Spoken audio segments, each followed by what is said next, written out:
Tá começando, Lala. Começou. Boa noite, boa noite. Todos bem? Hoje a gente vai fazer essa live falando sobre alguns temas em aparelho digestivo, né? Eu não selecionei um tema específico. A Lala tá aqui para me ajudar, né, Laís? Laís adora participar das lives, é doida para aparecer também. Tudo bem, Mônica? Boa noite. Espero que eu possa estar colaborando aí com vocês, tirando muitas dúvidas. Hoje a gente vai falar de doenças do aparelho digestivo em geral, né? Eu selecionei aqui 10 perguntas que 10 pessoas diferentes fizeram. Vou falar um pouquinho sobre gastrite, vou falar sobre refluxo, vou falar sobre hemorroida, vou falar sobre pancreatite, sobre pedra na vesícula. Que mais? Enfim, sobre câncer de estômago. Então são doenças variadas que a gente vai sanar algumas dúvidas de algumas pessoas que nos perguntaram no decorrer dessa semana. Então a primeira coisa que eu quero falar é o que faz um cirurgião geral, né? Então, depois que a gente se forma médico, a gente faz uma prova que é super concorrida. E aí eu fiz essa prova para ser cirurgião geral. Na minha formação como cirurgião geral, a gente aprende a fazer cirurgia de vesícula, cirurgia de hérnia, urgências. Então a gente também aprende a trabalhar nos prontos-socorros, nas emergências em geral, tiro, facada, tiro no abdômen. A gente aprende a fazer isso na cirurgia geral. E aí depois eu fiz mais 2 anos me especializando em doenças do aparelho digestivo. Então aí a gente começa a fazer cirurgias de vesícula, de hérnia, de refluxo, câncer de estômago, câncer de intestino, câncer de pâncreas, cirurgias por vídeo. E hoje essa é a grande maioria das cirurgias que a gente realiza no decorrer do ano. Então o cirurgião do aparelho digestivo, ele trata de praticamente todas as doenças que vão da boca até o ânus. Então ele está habilitado a doenças do esôfago, doenças do estômago, doenças do intestino, do pâncreas, do fígado, do intestino grosso, do reto e as hemorroidas. A gente tem o especialista na região anal, que é o proctologista, mas o cirurgião do aparelho digestivo, na sua formação, ele também pode trabalhar nessa área, tá? Então por isso que muitos pacientes nos procuram, inclusive tirando dúvidas sobre isso. E aí 2 perguntas surgiram relacionadas à dificuldade de fazer cocô e às hemorroidas. E aí eu vou falar sobre isso também. Então boa noite, o pessoal tá entrando, ó, bastante gente. Fabiana, Lídia, a Naila, a do Carmo. Eita, tem bastante gente. Espero tirar bastante dúvidas aí de vocês. Então a primeira dúvida que surgiu, ela falou assim: doutor, quando que eu devo operar do refluxo? Então essa pergunta ela às vezes é um pouco difícil da gente responder. Então, primeiro ponto importante, a gente define que precisa fazer a cirurgia do refluxo aquelas pessoas que são jovens, que tomam remédio omeprazol, esomeprazol, pantoprazol por longos períodos e que já não querem mais tomar medicação porque vai viver muito tempo e tomar remédio por um longo período é muito difícil. Então a gente acaba optando por fazer a cirurgia em pacientes mais jovens para eles não precisarem tomar remédio por longos anos, tá bom? Mas existem critérios, não é só a pessoa querer operar. A gente faz alguns exames e o de pH-metria e manometria, onde eu confirmo que tem refluxo. E eu confirmo que esse anel, chamado cárdia, o esfíncter do esôfago, ele não está funcionante. Então, se a pessoa tem sintomas de refluxo, fez essa pH-metria e manometria, e aí confirmou que tem acidez no tubo e que o anel não está funcionando, essa pessoa é habilitada para fazer a cirurgia de correção do refluxo, tá bom? Então, não é só porque sinto refluxo, quero operar, não. Existe tratamento, se é feito de forma correta com as medicações, com a alimentação, 90, 80% consegue corrigir e não precisar de cirurgia, tá? Outra pergunta. Doutor, todo mundo que tem pedra na vesícula tem que operar? Será? Se todas as pessoas que descobrem pedra na vesícula têm que operar? E por que que tem que operar? Então, muitas pessoas acabam fazendo um exame de rotina, né? Principalmente as mulheres, né? Elas vão ao ginecologista e aí lá ele pede um ultrassom de abdômen total, faz o transvaginal, faz o preventivo. E aí na hora do exame, a doutora detecta que tem pedra na vesícula. E aí ela pensa, eu nunca senti nada, acabei de descobrir isso. Será se eu preciso operar? Então a resposta é a seguinte. O tratamento padrão ouro para quem tem pedra na vesícula é a cirurgia, tá? E se você não sente nada, é o melhor cenário para fazer a cirurgia, porque a vesícula não vai estar inflamada, a cirurgia tem tudo para transcorrer da melhor forma possível, ser uma cirurgia tranquila. Hoje a gente faz por furinhos, então são 4 furinhos bem pequenos. A pessoa no outro dia vai para casa porque praticamente não tem dor, já sai do hospital se alimentando, sai do hospital caminhando e vai super bem para casa. Em 7 dias a pessoa praticamente retorna todas as atividades e a vida normal. Ah, doutor, mas eu tenho medo de cirurgia, eu não sinto nada, será se não é melhor eu esperar? Então, são 3 coisas que a gente tem medo. A primeira, que é a mais grave, uma pedrinha pode sair da vesícula numa crise e causar o que nós chamamos de pancreatite aguda. É uma doença muito grave. O pâncreas é um órgão que ajuda muito na digestão. E quando uma pedrinha sai e inflama esse pâncreas, esse órgão que é tão importante na digestão, ele fica disfuncionante, ele fica extremamente inflamado, as pessoas ficam com a barriga extremamente inchada, não conseguem comer praticamente nada, tanto que a base do tratamento de quem está com pancreatite é o jejum. Tem pessoas que têm que ficar 5, 6 dias em jejum até o pâncreas começar a desinflamar e aí aos pouquinhos a pessoa volta a ter uma alimentação. Então esse é o primeiro medo. Evitar que aconteça uma pancreatite, que é uma doença grave que mata. A segunda complicação, a vesícula inflamar. Então pode ser que quando come uma gordura, a vesícula se contrai, tem pedra lá dentro, aí a vesícula inflama. Começa a acumular pus dentro da vesícula, a pessoa fica com uma dor insuportável aqui do lado direito, às vezes consegue até tocar na vesícula, e tem casos que a vesícula pode até romper. Então a gente não quer que isso aconteça porque é uma condição muito grave. E por fim, a terceira é o câncer de vesícula. Então se a pessoa sabe que tem pedra e ela deixa ali quieto 10, 15, 20 anos, a chance de surgir um câncer dentro da vesícula é muito grande, porque aquela pedrinha dentro da vesícula vai fazendo pequenas inflamações e aí ao longo dos anos essa inflamação pode se tornar um câncer. Então eu tenho que operar. O ideal é operar e o melhor cenário é quando descobre e quando não tem nenhum tipo de inflamação. É isso que a gente prefere. Aí fala assim, quais são os riscos se eu não operar? Foi uma outra pergunta que eu acabei respondendo, né, nessa primeira. Né? Eu tenho que operar para eu não ter uma pancreatite, para a vesícula não inflamar a ponto de poder romper e não desenvolver um câncer na vesícula ao longo dos anos. Se você tem dúvida, olha, bem aqui ó, tem uma caixinha, coloque aí que eu vou ter um tempinho no final para estar tirando outras dúvidas sobre outros problemas do aparelho digestivo. A outra pergunta foi assim, doutor, o que é gastrite e quando que eu tenho que ter medo, né? Então, muitas pessoas vêm me perguntar porque tem sintomas muito frequentes do estômago. Às vezes, qualquer coisa que come sente um desconforto, percebe aquele empachamento, tem muita azia. Às vezes, parece que o alimento quer voltar até a boca, arrota bastante.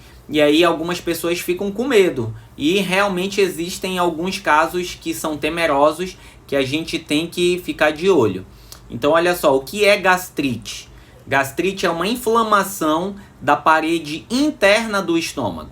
Então o estômago ele tem em média 4 camadas de dentro para fora. Gastrite é a inflamação da parede de dentro, ele é um órgão oco, então é quando essa parte interna inflama. E muitas coisas podem inflamar essa parede. A principal é a alimentação. Alimentação inadequada, eu comer alguns alimentos podem irritar essa mucosa, essa parede. Ela começa a produzir, as células começam a produzir mais ácido do que deveria. E aí aquele excesso de ácido começa a inflamar a parede do estômago.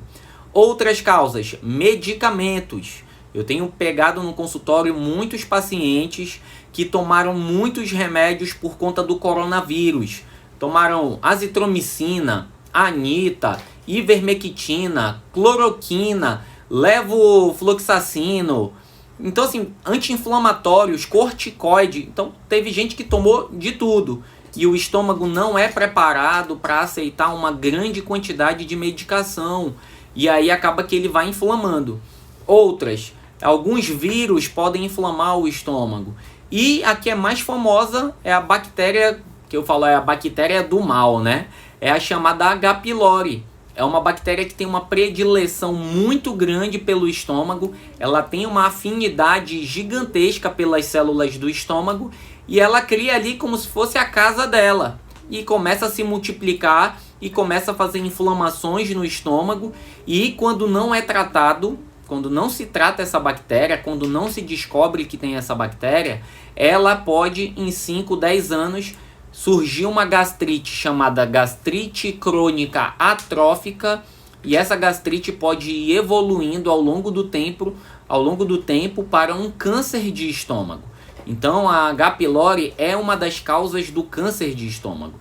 Então por isso que a gente tem que investigar a intensidade da gastrite, qual parte do estômago está inflamada, se ali já não tem uma úlcera, se ali já não tem um câncer inicial. Então quem tem sintomas de gastrite por muitos anos, que não melhora, que já fez muitos tratamentos, precisa fazer um acompanhamento regular a fim de que consiga detectar a bactéria e exterminá-la, e a outra fazer o tratamento para que o estômago não fique inflamando e aí acaba por se desenvolver o pior, né, que é o câncer de estômago. E doutor, quais são os sintomas assim que eu tenho que falar, eu tenho que cuidar, eu tenho que fazer uma endoscopia, pode ser alguma coisa mais grave? Então se eu tenho sintomas do estômago por mais de 6 meses que não melhora, se eu estou perdendo peso, se eu percebo que nas minhas fezes elas estão escurecidas, parece uma borra de café, se você vomita e percebe que sai raios de sangue ou sai sangue, se você tem histórico na sua família de câncer de estômago, essas 5 características elas são fundamentais e elas falam, eu preciso acompanhar e eu preciso fazer uma endoscopia. Eu não posso deixar isso passar desapercebido, tá bom? Então se você tem sintomas por longos períodos que não melhoram, tá perdendo peso, tem câncer de estômago na família, percebeu alterações das fezes, elas mais escurecidas, procure um médico, procure um gastro para fazer essa endoscopia, tá bom? A outra fala assim, doutor, eu tive um episódio de pancreatite aguda, o que é isso? Então é como eu falei, a principal causa de pancreatite aguda é quando uma pedrinha sai da vesícula e essa pedrinha o organismo quer expelir essa pedra para ela sair nas fezes e aí na saída ela acaba passando pelo próximo do canalzinho do pâncreas e ali ele inflama, tá? Existem outras causas, álcool, pessoas que bebem muito, os alcoólatras, o pâncreas fica totalmente destruído e muito inflamado. Existem medicamentos que também podem causar isso. E vírus, bactérias e outros micro-organismos também podem causar pancreatite. Mas 80% dos casos é a pedra na vesícula. E aí, doutor, o que eu tenho que fazer quando eu tenho essa pancreatite aguda? Isso foi uma outra pergunta que colocaram aqui. O ideal se você tem uma pancreatite e confirma que também tem a pedra na vesícula, você tem que sair do hospital sem a vesícula, para não correr o risco de daqui 2, 3 dias uma nova pedrinha sair. Então o ideal teve pancreatite e tem pedra na vesícula, realizar a cirurgia da vesícula na mesma internação. Não tem que receber alta e agendar a cirurgia para daqui 6 meses. Infelizmente, isso é a realidade de muitos locais, principalmente pelo SUS. E aí a gente vê muitas pessoas recebendo alta depois de uma pancreatite, uma semana depois volta novamente com o mesmo problema. O correto seria sair do hospital sem a vesícula, tá? Até porque hoje nós fazemos a cirurgia por vídeo e aí é uma recuperação excelente. Vamos lá, outra pergunta. Tem uma perguntinha aqui, deixa eu ver pra gente responder. Ó, a Anne Laborda falou assim: doutor, fale sobre diverticulite. A Mel falou assim: por que depois da retirada da vesícula, por que depois da retirada da vesícula a amilase fica sempre alterada? Então, Mel, nem sempre acontece isso. Se depois de eu remover a vesícula a amilase está elevada, tem chance de ainda ter uma pedrinha no canal e aí de vez em quando fica tendo um novo episódio de pancreatite. Então é fundamental, isso é uma coisa muito importante, é fundamental confirmar antes de tirar a vesícula que uma pedra não possa ter ficado no canal e aí essa pedra vai ficar tentando sair e pode ficar fazendo episódios de pancreatite. Vamos ver outra perguntinha.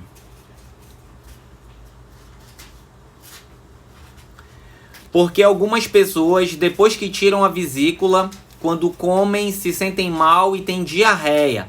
Isso acontece com alguns pacientes. De cada 10 pacientes, em média 3 a 4, eles podem desenvolver um distúrbio de absorção de gorduras. Então a vesícula ela tem um líquido verde chamado de bile, e essa bile ajuda na digestão da gordura. Então, quando a pessoa remove a vesícula, ela pode desenvolver uma deficiência na digestão de gorduras. Normalmente, isso é transitório. Demora em torno de 30 até 60 dias, o organismo se adapta e aí depois passa esse problema. Vamos lá, outra perguntinha. O pessoal está perguntando bastante. Quem tiver dúvida, ó, na caixinha aqui que eu respondo ao vivo. A Kate perguntou assim: ao retirar a vesícula, a absorção de nutrientes fica comprometida? Há alguma redução nessa absorção? Então, Kate, como eu falei há pouco, algumas pessoas podem desenvolver alterações na absorção das gorduras e aí pode alterar algumas vitaminas, que são as vitaminas que são dependentes, são lipossolúveis, que dependem da gordura para serem absorvidas. São as vitaminas A, D, E e K, a DEC, que a gente chama. E aí algumas pessoas que estão tendo muita diarreia após a cirurgia de vesícula, elas podem necessitar repor essas vitaminas, mas não é o comum, tá bom? Vamos lá que tem outras perguntas antigas, e aí eu vou sanando, podem ir colocando aqui que já já eu vou responder. Essa semana eu tive muitas perguntas sobre problemas no ânus, né? Muitas pessoas têm vergonha de falar sobre problemas no ânus, dificuldade de ir ao banheiro, é um tabu gigantesco. E é importante a gente falar isso porque muita gente, né, fica com vergonha de falar, de procurar um médico e às vezes a gente tem um probleminha grave lá na região anal. Então é importante a gente falar e quando for ao médico, se tiver algum problema, precisa falar. E também precisa saber que o médico deve examinar a região do ânus. Então, uma pessoa perguntou assim: doutor, já aconteceu de eu fazer cocô e eu perceber que às vezes sai sangue. O que pode ser? Isso é uma pergunta bem genérica, né? Quando eu faço cocô, eu percebo que sai sangue. E aí a gente tem que saber duas coisas. O sangue mela o papel, né? É pouquinho, eu percebo que o papel higiênico fica um pouco avermelhado, ou é aquilo que enche o vaso de sangue. Então aí eu consigo diferenciar se é pouquinho sangue ou se é muito sangue. Então uma coisa importante, qual é a principal doença que causa sangramento durante as evacuações? São as famosas hemorroidas. Então o que são hemorroidas? Primeira coisa, todo mundo tem hemorroida, né? Quando a gente nasce, criança, adulto, idoso, todos nós temos hemorroidas. Hemorroidas são umas bolsinhas de sangue que ficam ao redor do ânus, lá no canal anal, e eles ajudam na contração do ânus. E elas também têm um sistema de proteção da região anal. O que acontece? Se ela ajuda o esfíncter, se ela ajuda a proteger o ânus, se acaba surgindo um problema lá, é porque a gente está causando esse problema. Então, hemorroida não tem assim, quero tirar a hemorroida. Às vezes chega no consultório o paciente querendo fazer cirurgia e remover. Não, hemorroida é uma estrutura da região anal muito importante e ela deve ser removida quando houver indicação, tá? E aí o que é? Como elas são bolsinhas de sangue, muitas pessoas na hora de ir ao banheiro, que tem muita dificuldade de fazer cocô, aquelas pessoas que passam 3, 4, 5 dias sem evacuar, essas fezes ficam muito ressecadas e as pessoas ficam com medo de fazer cocô. O que acontece? Quando senta no vaso, começa a fazer força. E aí quando a pessoa começa a fazer força, essa bolsinha acaba tufando, ficando grande. E aí ela fica com a camada dela mais fina. E aí quando a pessoa faz muita força e o cocô tá duro, o cocô passa machucando e acaba inflamando essa hemorroida, ou em alguns casos rasga, faz uma pequena laceração, e aí como ela é uma bolsinha de sangue, naquela hora começa a sangrar. Então a principal causa de sangramento nas fezes são as hemorroidas. Mas é importante falar, nem sempre são as hemorroidas. Às vezes a pessoa pode ter um tumor no reto que está causando isso. O cocô, quando passa pelo tumor, machuca o tumor e ali sangra. E a doença diverticular, que as pessoas chamam de diverticulite, também pode ser uma das causas do sangramento. Mas em 70% dos casos são as hemorroidas, tá? Então se você tá com dificuldade de evacuar, faz força, o cocô tá duro e observou que tem sangramento, pode ser uma hemorroida e tem tratamento com medicação, mas tem casos também que precisa operar porque a pessoa vem sofrendo com isso há muito tempo, as hemorroidas já estão todas inflamadas e não conseguem regredir, tá bom? A outra pergunta foi assim: doutor, eu sinto muita dor para fazer cocô, sinto muita ardência, e aí eu noto que às vezes surgem uns carocinhos no ânus e um carocinho muito doloroso. O que pode ser isso? Então, o que acontece? Quando o cocô está muito duro, além de passar machucando a hemorroida, pode ser que o ânus ele não consiga se abrir totalmente para as fezes passarem. Ou seja, o cocô é mais grosso do que a capacidade do canal anal de se abrir. E aí quando esse cocô muito duro e muito grosso, muito volumoso passa, ele passa rasgando a borda do ânus, que a gente chama. E aí surge a chamada fissura anal. É a principal causa de ardência na evacuação e também causa sangramentos.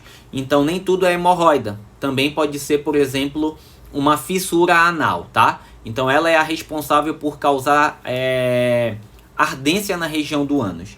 E os carocinhos no ânus, doutor, o que pode ser? Quando o cocô muito duro passa e inflama essa hemorroida, ela pode tufar e o sangue que está dentro dela ficar trombosado. É o que nós chamamos de trombose hemorroidária. Realmente é muito doloroso. É consequência de uma evacuação ruim, uma evacuação de fezes muito endurecidas e que a pessoa fez muito esforço na hora da evacuação. São esses 3 fatores. E aí, doutor, eu tenho que operar esse trombo? Então, no consultório, a gente consegue fazer um pequeno procedimento e retirar esse trombo, mas a grande maioria das vezes com remédios corretos, fazendo o banho de assento com água morna, fazendo alguns procedimentos, a gente consegue resolver sem precisar operar. Então, se você tem dificuldade de evacuar, tá com ânus que percebe um carocinho ali bem dolorido, pode ser uma trombose hemorroidária e precisa ser avaliado. Outra pergunta, ela falou assim: doutor, eu tenho hemorroida e aí depois eu percebi que ficou tipo umas pelezinhas no ânus, parece umas pelanquinhas. Toda vez que eu lavo a região do ânus, eu passo a mão, eu percebo que tem essas peles e às vezes eu tenho muita coceira na região do ânus. O que pode ser isso? Então, naquelas pessoas em que tem muitos problemas de hemorroida e elas inflamam, desinflamam, inflamam, desinflamam, devido à constipação crônica, essa pele vai sobrando. E aí acontece o que nós chamamos de plicomas, são excedentes de pele. Isso aí não é tumor, isso aí não vira câncer, isso aí é um excesso de pele que na maioria das vezes não vai sumir. Essa pelezinha fica e se ela incomoda, só pode ser tratada cirurgicamente. Tem que fazer uma pequena cirurgia para remover. A gente indica nos pacientes em que tem muito incômodo e que tem muita coceira no ânus com frequência, tá? Mas muitos pacientes apenas acompanham e não precisam ser operados. Vamos lá que tem mais perguntinhas. Quem tem perguntinha, ó, pode ir colocando aqui que a gente tá aqui para responder. A Kate perguntou. A Regina perguntou assim: Dr. João, uma esofagite erosiva Los Angeles B é grave? A gastrite erosiva é grave? Então, Regina, eu tenho que avaliar a endoscopia para ver realmente a intensidade dessa gastrite erosiva. Mas, se você tem gastrite erosiva e uma esofagite erosiva grau B, significa que quase 80% de chance de você ter a chamada doença do refluxo.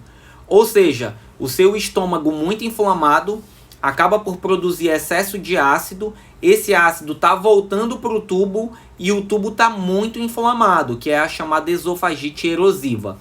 Precisa tratar, porque a esofagite sem tratamento por um longo período pode surgir o chamado esôfago de Barrett. É uma alteração que dá nas células do esôfago e que pode se tornar um câncer de esôfago, que é algo extremamente perigoso. Então, se você tem esofagite grau B, se você está com uma gastrite erosiva, corre que precisa iniciar um tratamento. Mais dúvidas, pessoal? Podem ir colocando aqui para a gente ir sanando. Bom, a outra pergunta é relacionada ao câncer de estômago. Inclusive, hoje eu fiz uma endoscopia de um senhor jovem, de 50 anos. A única queixa dele era: doutor, tem um mês que eu percebi que o meu cocô ele tá vindo preto, parecendo borra de café. E aí eu avaliei e tive que pedir uma endoscopia porque ele tem mais de 40 anos, o cocô tá escuro parecendo borra de café. Isso significa que pode ter sangue misturado nas fezes. Então eu tenho que descobrir da onde está vindo esse sangramento. Aí eu fui lá, pedi um exame de sangue, pedi a endoscopia. O exame de sangue confirmou que ele estava com anemia.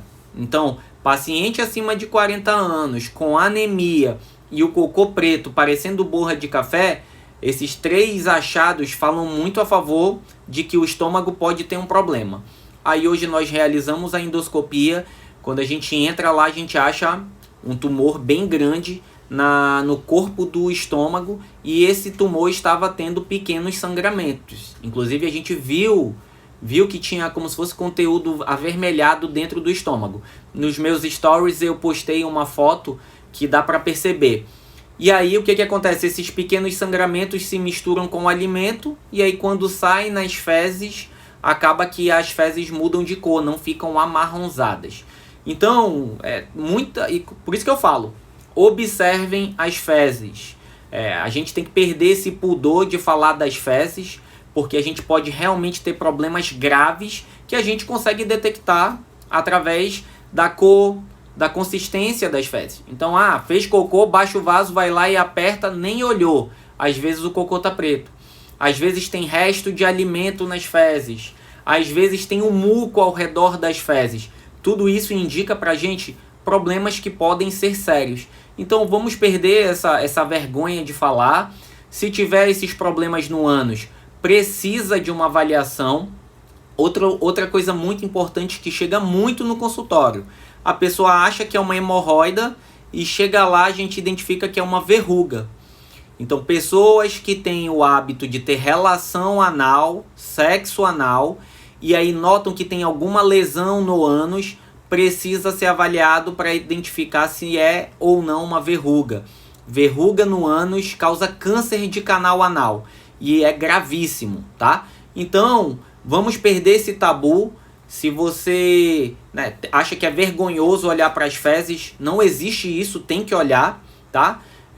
Tem que falar isso para o médico. Se você tem relação anal e na consulta o médico pergunta, você tem que falar, porque isso é um fator de risco para o câncer anal. E outra coisa que é fundamental, que a gente também tem que perder essa vergonha. A maioria das pessoas tem na cabeça assim, eu só faço cocô em casa. Então às vezes está no trabalho, deu vontade, segura até a noite para chegar em casa e tentar fazer cocô. Da hora do trabalho até chegar em casa, essas fezes ressecam e aí vai ter a dificuldade para evacuar e aí começa o problema. Cocô duro, hemorroida, laceração no ânus causando as fissuras. Então todo mundo faz cocô e é do ser humano. A gente tem que eliminar as nossas excretas. Então aonde você trabalha, aonde você convive, né, procure um banheiro, um local adequado, com higiene. E se tiver vontade de fazer as necessidades, não é vergonhoso de chegar lá e fazer cocô, tá? Tem uma perguntinha aqui. A Kate colocou, exatamente, Kate, a chamada famosa escala de Bristol.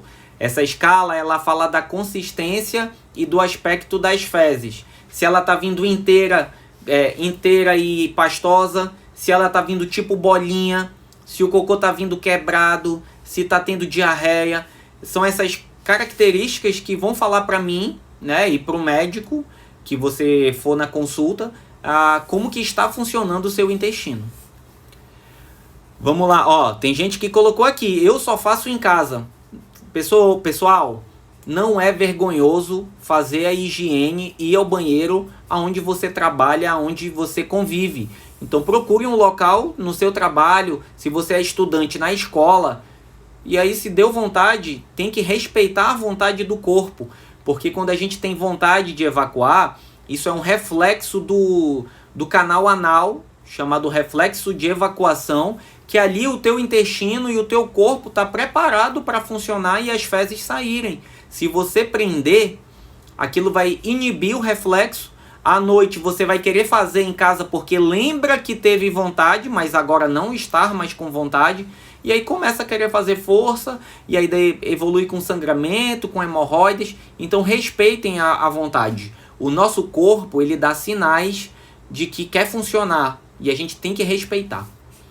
Mais dúvidas, vamos colocando aqui, que já já a gente vai encerrar, tá? Deixa eu ver aqui que tem dúvidas. Vamos ver se tem mais dúvidas. Podem colocar aqui. Ó, a Jatoviski perguntou assim, doutor, fale sobre os pólipos no estômago. Então, isso é uma coisa que é bem comum. Pólipos, Jatoviski. Eu explico assim, pólipos são como se fossem pequenas verruguinhas que surgem dentro do estômago, ou surgem na vesícula, ou surgem no intestino. Existem vários tipos de pólipos. Tem os pólipos chamados hiperplásicos, tem os pólipos chamados amartomatosos, tem pólipos chamados adenomatosos. Então são nomes bem difíceis. Mas os mais comuns são os hiperplásicos. O que são esses pólipos? Eles são o resultado de uma cicatrização. Então seu estômago inflamou, tinha uma gastrite, quando ele cicatriza forma essa verruguinha, que é esse pólipo. Ele é completamente benigno, a gente na hora da endoscopia já remove e aí só fica acompanhando. Mas tem um pólipo chamado pólipo adenomatoso. Esse pólipo a gente tem que ter muito cuidado, porque esse pólipo ele vira câncer. A gente fala assim, adenoma, adenocarcinoma. Então adenoma é benigno, adenocarcinoma é um câncer. Então se você descobre que tem um adenoma, um pólipo adenomatoso, ele precisa ser removido, porque em 5 anos ele vai virar um câncer. Seja no estômago, seja no intestino. Então não dá para descartar, para brincar, deixar ele quietinho lá não. Se você descobrir um pólipo, tem que ser removido. Mais dúvidas, pessoal? Vamos lá. Bom, eu acho que a gente conseguiu fazer um apanhado geral, né? Bastante coisa, muitas dúvidas. Se você ainda tem dúvida, deixa aqui na caixinha, deixe lá nas perguntas, nos meus stories, lá no feed. Semana que vem a gente vai ter um novo bate-bola sobre saúde digestiva e aí eu vou responder novas perguntas. Se ficou com dúvida em algum assunto, coloca aqui, que aí eu vou fazer alguns videozinhos explicativos e a gente está aqui para ajudar, para tirar essas dúvidas, para trazer saúde para vocês, porque o que eu tenho percebido é chegando muitos pacientes complicados porque acha que tudo são coisas simples e problemas pequenos eles se tornam grandes. Então a gente tem que resolver enquanto é pequeno, que tudo é mais simples, tá bom? Então vamos cuidar da saúde, né? Vamos fazer os exames de rotina, não vamos esperar acontecer o pior para a gente se cuidar.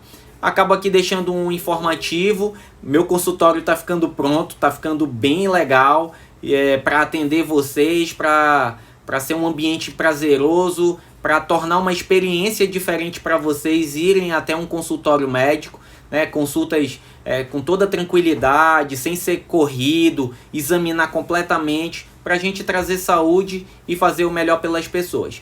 Então eu vou ficar aqui no aguardo nessa semana pelas dúvidas e ao longo da semana eu vou respondendo e quarta que vem, novamente a gente vai estar aqui às 20 horas sanando novas dúvidas de vocês, tá bom? Então boa noite e até quarta que vem. A Laís adora falar com vocês. Quer dar boa noite pro pessoal? Boa noite, gente. Então tchau, pessoal. Até quarta que vem. Tem dúvidas, coloca aí que a gente vai respondendo. Até mais. Boa noite.